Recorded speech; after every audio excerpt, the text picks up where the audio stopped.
Okay, so we're back to recording. Oh yes, we want the average number of length of the verses of the Bible. So this one is in design view, not the table. Oh, I'm looking at the table. I don't want to look at the table. I will look at the sorted verses. Doesn't matter if I'm sorting. I'm just looking at the length. Get them sorted by length.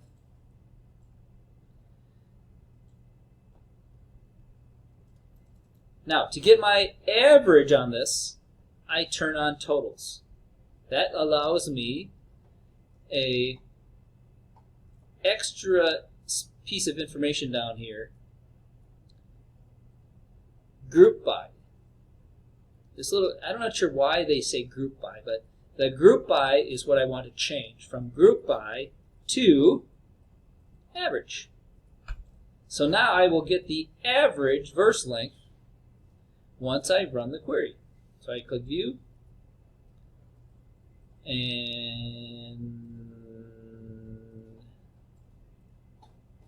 it's not showing me my total.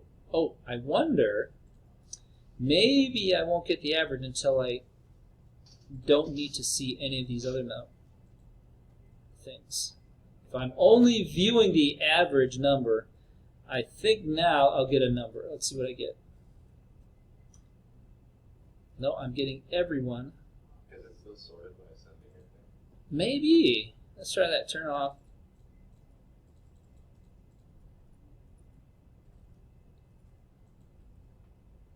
Oh, return. Yeah, return. I would have thought totals. I thought that's how we did it. We turned on totals. Let's just see what happens. Nope, it's giving me the link for every verse unsorted. I thought that that's all we needed to do is turn on totals and turn on group by average.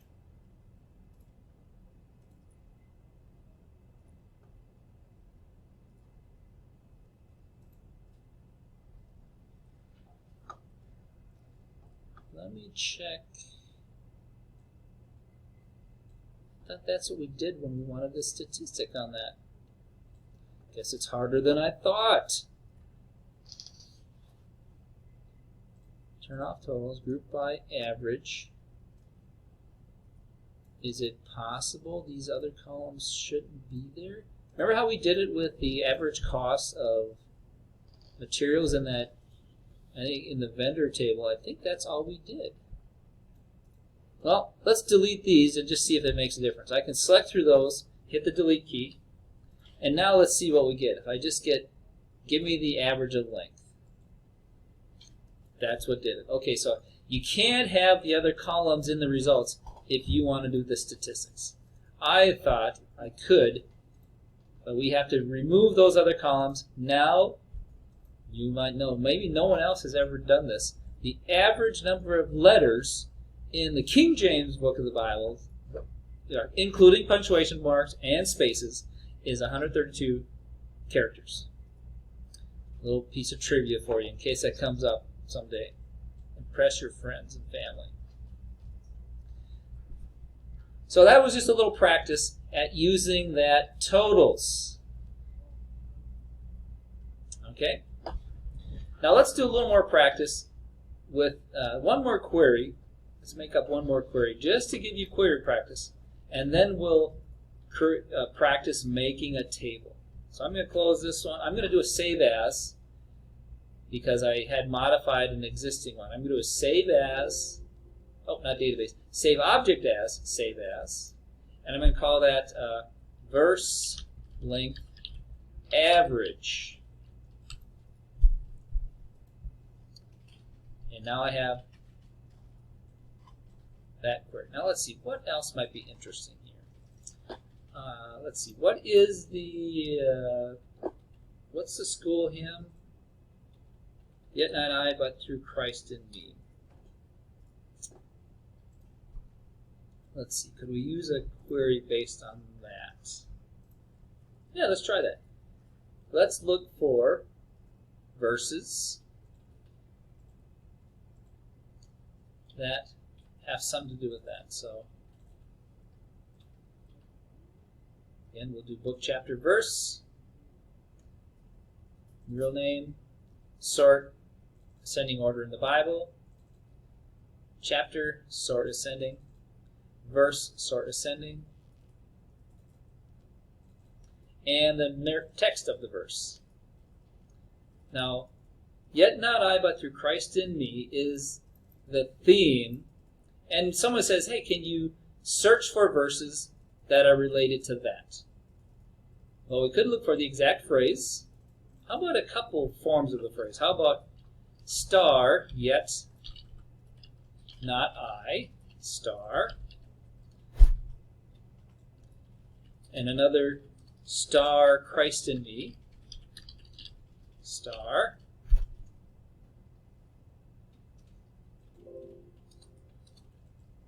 oh, if you have, oh, I forgot to give it the ending parentheses.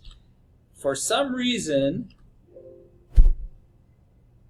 it added the parentheses for me. This time it's not. I'm not sure why, so I guess I'll have to go add them. Oh, because in, yeah, Oh, yeah, you're right, yeah. And how about one other phrase, star, through Christ? Any verses that contain that phrase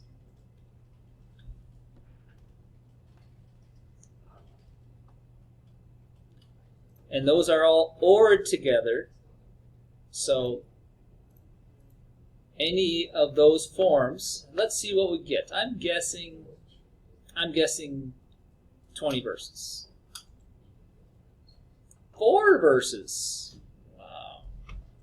I'm always guessing too many.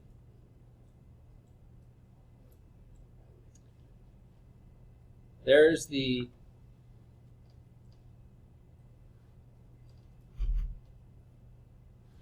First Corinthians verse.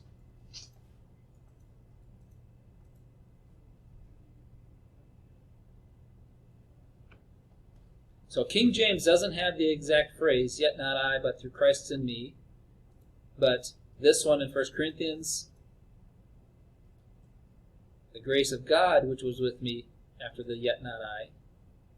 Through Christ in 2 Corinthians, and another through Christ in 2 Corinthians. And I don't know if they based the song specifically on those verses, but because there's many other ones that imply that but don't have the exact words. Is there any other phrase that we want to add? Christ in me, through Christ, yet not I.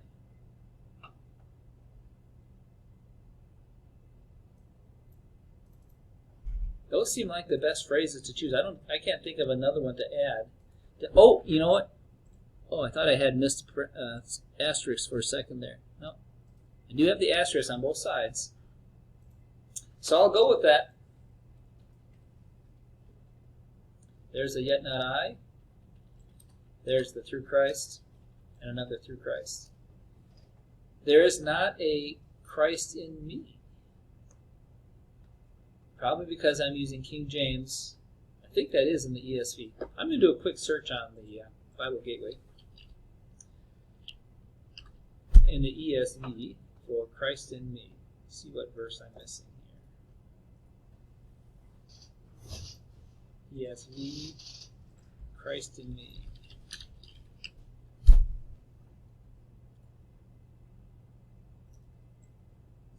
The only one with Christ in me in the Bible Gateway, this is basically doing a same kind of database query when I do a search for Christ in me. In the ESV, it only comes up with the one verse in Philippians 1:21. For me to live as Christ, to die as gain. Not even that phrase, but see how their database, they did a little extra. They couldn't find any results, but they took the keywords and did some extra searches in order to find my suggested verse. So you can imagine what queries were run, perhaps on how many verses have all three of the words that they were searching for instead of the exact phrase. They had two of the words that I had in my phrase. Okay, let's do something that you're going to be asked to do on the final, is to modify a database. So we have this database. I'm going to go ahead and save this as Christ in Me. Name of my query. Now, thinking of this as perhaps an interesting database, let's look at the text of the Bible, design of that table. Is there anything in this table that I might want to add in the design of this table that might make this more useful? And I'm going to close the tab just to give me more room to see this, all of this. Right now I have the number of the verse, a unique ID, that's the key, that's the primary key, chapter, verse, narration, the number of the book that it's in, just so then I have the reference to the Bible Master that contains the name of the book. So far, all that's been added is read, yes or no. And I'll put a little comment there. Check if read this year. How about, I want to use this as a study Bible database. Not only do I want the text, but I'd like to add notes to my verses as I read them. Now I could have an extra field called notes and make it text, but then I'm going to have a search through this to find my notes.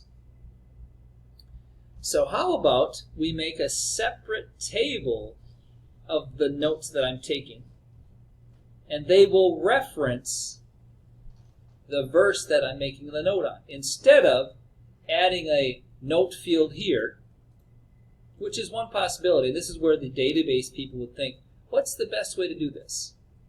And I'm thinking, rather than have an extra notes column, let's create a notes table that will refer to the verse. So I could have a note that referred to many verses.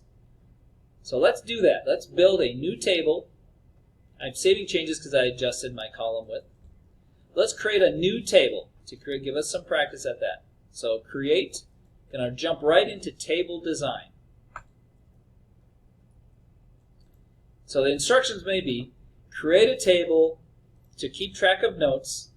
In the instructions, I'll tell you what columns are needed. But in this one, let's think about this.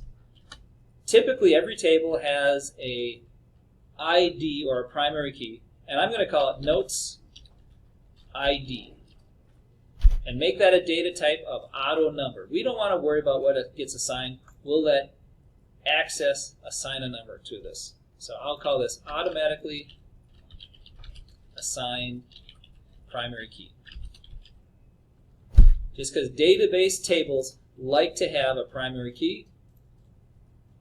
And I can click on key right here, and you'll see a key show up. That's going to be my primary key. What would be pertinent to my notes? Well, I'm probably going to want to have a verse ID that this note is attached to. And because verse ID is a number in the Bible Master table, or the BASV table, let's verify. I look at the design of that.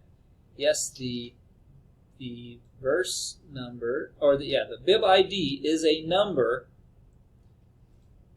If I want to refer to a verse or relate this note to a verse, this data type also better be a number. So I'm going to put there related verse ID in the BASV table. This is a very important thing. If you ever want to relate tables, relate one item here to how it relates to the other table, this data type has to match the data type in the other table. Or it will say, sorry, I can't establish that relationship. It must be the same type. So I made sure this is number. Now, the actual notes that I'm going to take, I want to be able to write anything. So let's call this my note. I'll call it note text. And by default it's short text. Let's allow that to be longer. Let's allow that to be long text. That means it can be like a paragraph, more than 255 characters. And I might want to keep track of when I made the note, and maybe have that automatically assigned. So let's do date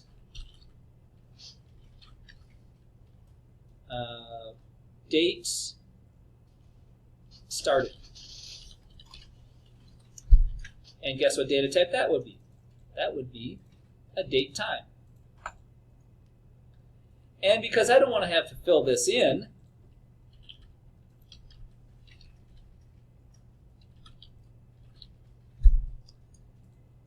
let's add a default value here of, how about a function, a built-in function date time of,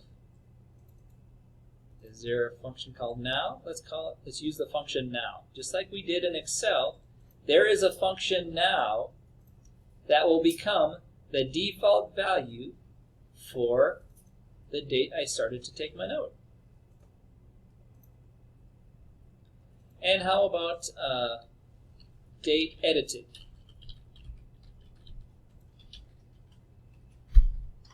Let's make that a date time.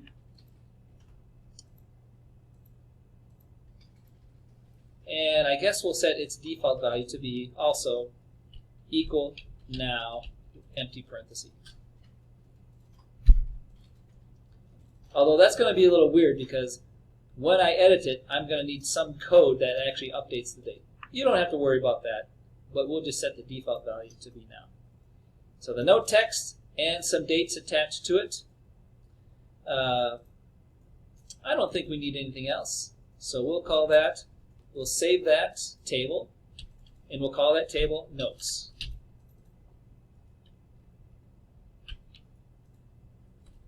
Now let's do one more thing. We've said in the design that we're going to relate verse ID to the verse ID in the table containing the text, but I haven't yet established that relationship. Let's practice that now.